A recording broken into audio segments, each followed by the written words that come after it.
भूर्भुवः स्वः तत्सवितुर्वरेण्यं भर्गो देवस्य धीमहि धियो यो नः प्रचोदयात्। हे ईश्वर, हम यह पठन पाठन आपको प्राप्त करने और कराने के लिए साधन के रूप में करने जा रहे हैं। इस कर्म को और इसके कर्म फल को भी आपको अर्पित करते हैं। ओम शांति शांति शांति। सबको सादर नमस्ते जी। हमारा ईशोपनिषद का पाठ चल रहा था, जिसमें हम 5 तक के श्लोक का व्याख्यान कर चुके थे। आज ईशोपनिषद का 6वां श्लोक आरंभ हो रहा है। ये आपको पता ही है, जो ईशोपनिषद है यजुर्वेद के 40वें अध्याय का ही एक प्रकार से रूपांतर है। उसके अधिकांश जो मंत्र हैं यहाँ पर वर्णित हैं। कहीं कहीं पर कुछ कुछ अंतर मिलता है। जैसे आज का जो मंत्र आ रहा है, यहाँ पर कहा है ओम यस्तु सर्वाणि भूतानि, बोलिए ओम यस्तु सर्वाणि भूतानि आत्मन्येवानुपश्यति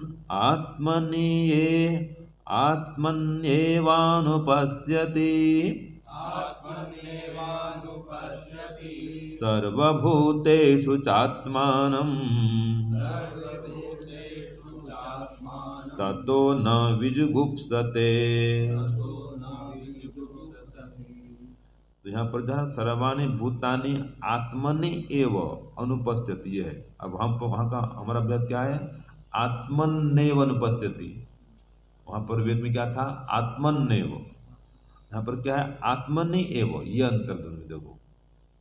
हमारा उसका ज़्यादा अभ्यास है वेद का, तो उसमें क्या होता है? आत्मन्नेव अनुपश्यति वेद में। यहाँ पर क्या है? आत्मनि एव, आत्मनि, ठीक है ना? यहाँ पर आत्मनि है, वहाँ पर आत्मन शब्द है, यहाँ पर आत्मनि है। वैसे वहाँ पर भी अर्थ वही निकलेगा। आत्मन जो वेद में आता है वहाँ भी अर्थ तो वही करेंगे, आत्मनि करेंगे, लेकिन शब्द वहाँ आत्मन है, यहाँ पर आत्मनि है। वहाँ पर क्या था? तत्तो न विचिकित्सते, यहाँ पर क्या है? तत्तो न विजुगुप्सते।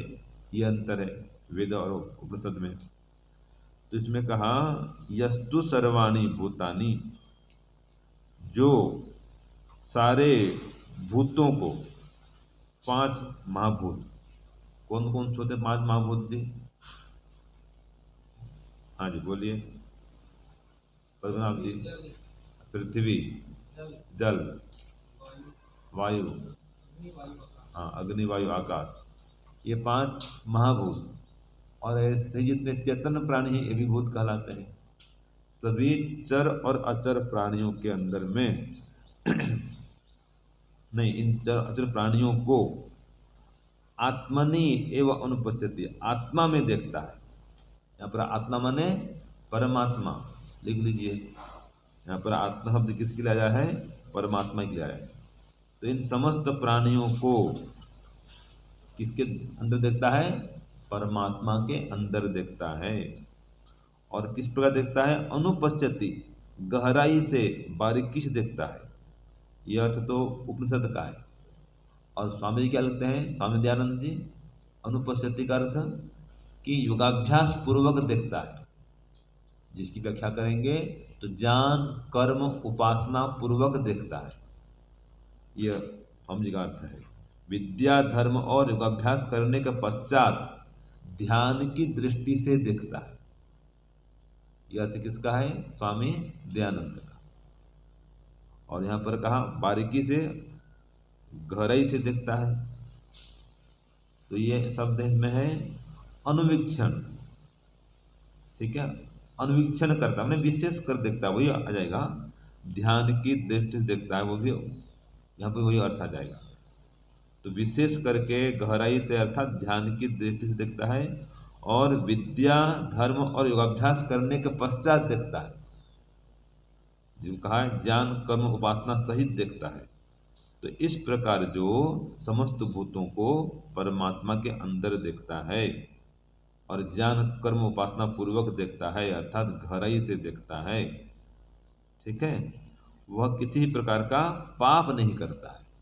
ततो न विजुगुप्सते, किसी प्रकार का पाप नहीं करता है, घृणा नहीं करता है। तो जो आज का विषय क्या हो गया कि व्यक्ति पाप कब नहीं करता है।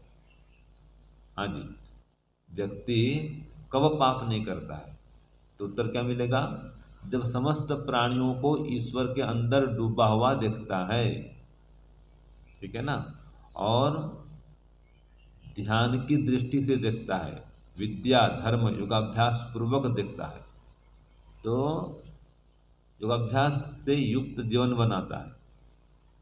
और सभी प्राणी जो भी आप देख रहे हैं, जड़ जगत हो चाहे चेतन प्राणी हो, इन सबको परमात्मा के अंदर विद्यमान अनुभव करता है। ये सब के सब जो हैं परमात्मा में बसे हुए हैं। इसे कल भी आया था ना, तदंतः अस्य सर्वस्य तदु सर्वस्य अस्य बाह्यतः, कि वो जो परमात्मा है सबके अंदर भी है, सबके बाहर भी है। तो ये जितने प्राणी हैं और जितने जड़ जगत के पदार्थ हैं, ये सब भी उसी परमात्मा के अंदर हैं, और इन सब के अंदर ही परमात्मा समाया हुआ है।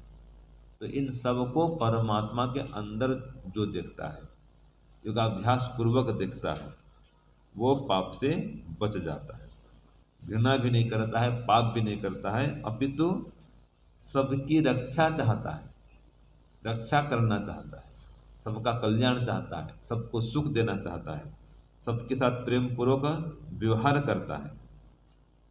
तो यहाँ पर शब्द है वीक्षण, गहराई से देखना। ये चर्चा है उपनिषद में, देखना अर्थात वीक्षण करना।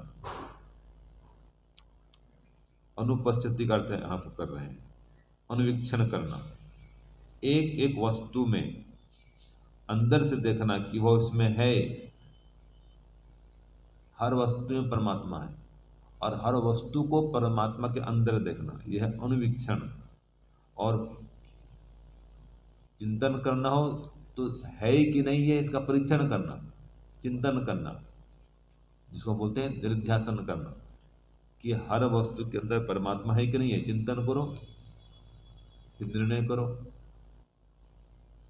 तो इस प्रकार से जो अनुवीक्षण करता है, तो सब भूतों को आत्मा में ही देखता है। अब यहाँ पर शब्द तो आत्मा है, लेकिन अर्थ क्या करेंगे, परमात्मा, तभी इसका सही अर्थ निकलता है। तो सभी भूतों को आत्मा में देखता है, किसी एक आत्मा में संभव तो है नहीं, क्यों जी, सभी भूतों को किसी एक आत्मा में देख सकते हैं हम, तो वहाँ पर जीव आत्मा अर्थ नहीं है, यहाँ पर क्या अर्थ है, परम आत्मा, ये अर्थ है। इसलिए आया है एक जगह उपनिषद में, आत्मा व अरे द्रष्टव्य श्रोतव्य मंतव्य, आया ना। तो वहाँ पर भी परमात्मा अर्थ है, वहाँ पर क्या अर्थ है, आत्मा का परमात्मा। तो परमात्मा को ही जानने का प्रयत्न करना चाहिए, उसको जानने से ही सब कुछ समझ में आ सकता है। यहाँ पर वहाँ पर यह अर्थ है, परमात्मा को जानने से ही सब कुछ जान सकते हैं। इसलिए यहाँ पर आत्मा माने परमात्मा, और भूत माने समस्त जड़ पदार्थ भी और चेतन पदार्थ भी। तो इस प्रकार से जो समस्त प्राणियों को, समस्त जड़ जगत को परमात्मा में देखता है, ठीक है, वह पाप नहीं कर सकता, वो पाप से बच जाता है। दूसरा अर्थ है, समस्त प्राणियों में, समस्त भूतों में परमात्मा को देखता है, ये भी अर्थ निकलता है। ये सिद्धांत है कि समस्त प्राणियों को, समस्त भूतों को परमात्मा में देखता है, और परमात्मा में समस्त प्राणियों को देखता है। दोनों अर्थ हम निकाल सकते हैं। अर्थात सबके अंदर बाहर सर्वत्र परमात्मा व्याप्त है, जो कल भी मंत्र आया था। तो जो इस प्रकार देखता है कि सबके अंदर परमात्मा व्याप्त है, तो घृणा किससे करेगा? सभी जीवात्माओं के अंदर कौन विराजमान है? परमात्मा। तो जो सबके अंदर परमात्मा को देखेगा वो घृणा नहीं कर सकता, न पाप कर सकता है। तो पाप नहीं करेगा, घृणा नहीं करेगा। और वेद मंत्र में आता है तत्व न विचिकित्सति, वो संशय को प्राप्त नहीं होता है, वो वेद का अर्थ है। तो वेद में कहा संशय को प्राप्त नहीं होगा, और यहाँ कह रहा है पाप को प्राप्त नहीं होगा, घृणा को प्राप्त नहीं होगा। तो न घृणा करेगा, न पाप करेगा, न संशय करेगा वो। इसलिए समस्त प्राणियों में और समस्त प्राणियों को, दो अर्थ कर देंगे। समस्त प्राणियों में परमात्मा को देखें और समस्त प्राणियों को भी परमात्मा में देखें। ठीक है। तो जितने प्राणी हैं इन सबको कहाँ देखेंगे? ईश्वर में डूबा हुआ देखेंगे। ये सारा जगत जो ईश्वर में बसा हुआ है और ईश्वर इन सब में बसे हुए हैं। तो जो इस प्रकार चिंतन करेगा, मनन करेगा, और यहाँ पर आया है विद्या धर्म और योगाभ्यास पूर्वक जो ध्यान की दृष्टि से देखता है। तो धर्म माने यम नियम का पालन। हाँ जी पद्मनाभ जी, धर्म किसे कहते हैं? हाँ, यम नियम के पालन पूर्वक, इसका नाम ही योगाभ्यास है। तो योगाभ्यास पूर्वक देखता है, अर्थात यम नियम के पालन पूर्वक देखता है, इसको बोलते हैं धर्म पूर्वक देखता है। और विद्या माने ज्ञान, विद्या पूर्वक देखता है, तो ज्ञान हो गया।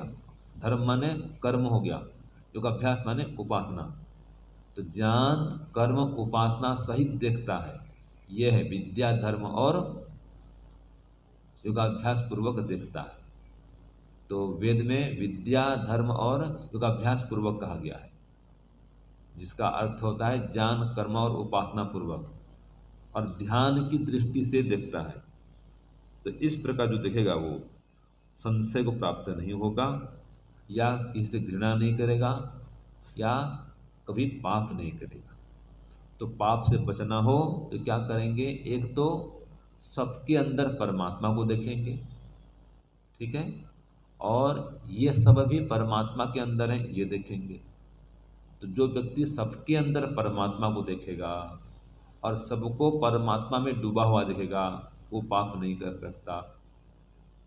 दूसरी बात है, जो ईश्वर के न्यायकारी स्वरूप को समझेगा कि मैं पाप करूंगा तो परमात्मा भयंकर दंड देगा, तो जो परमात्मा के न्यायकारी स्वरूप को याद रखेगा, उसका चिंतन करेगा, वो पाप से बच पाएगा।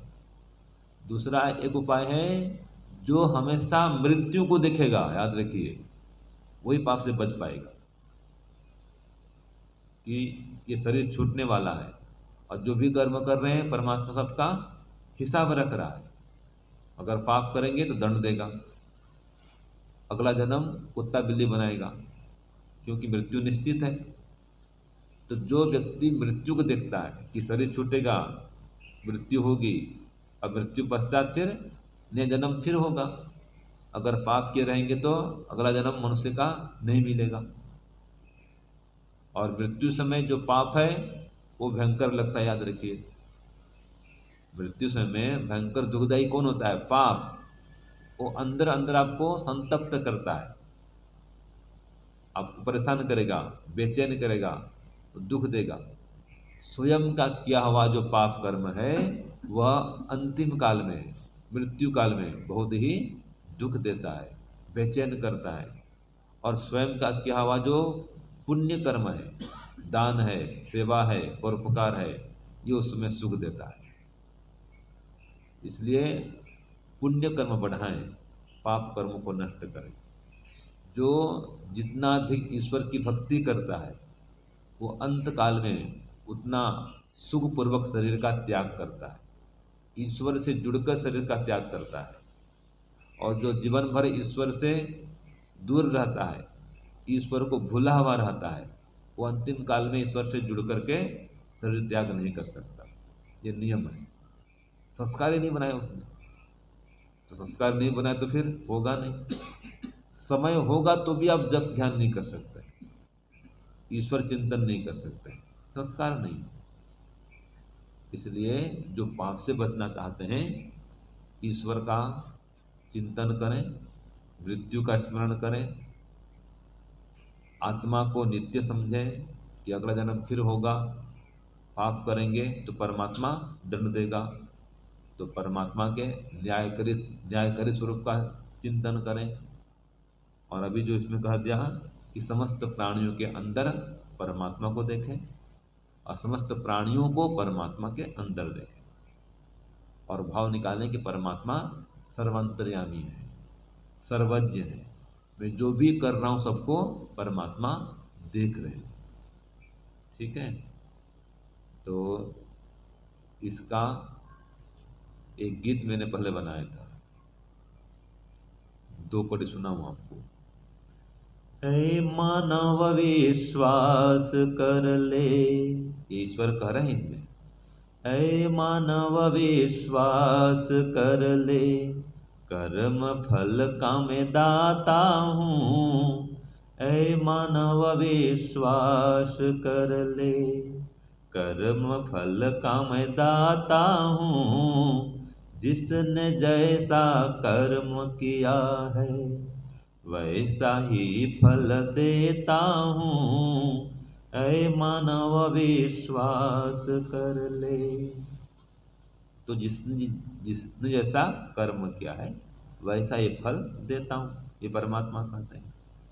तो ये परमात्मा का स्वरूप है कि परमात्मा न्यायपूर्वक कर्मों का फल प्रदान करते हैं। तो इस बात को जो याद रखता है, समस्त पदार्थों के अंदर परमात्मा को देखता है, इन समस्त पदार्थों को देखता है परमात्मा में, और परमात्मा को अंतर्यामी सर्वज्ञ स्वीकार करता है, न्यायकारी मानता है, वह व्यक्ति पाप से बच सकता है। ये आज के श्लोक का सार हुआ। ओम शांति ओम शम। सबको सादर नमस्ते।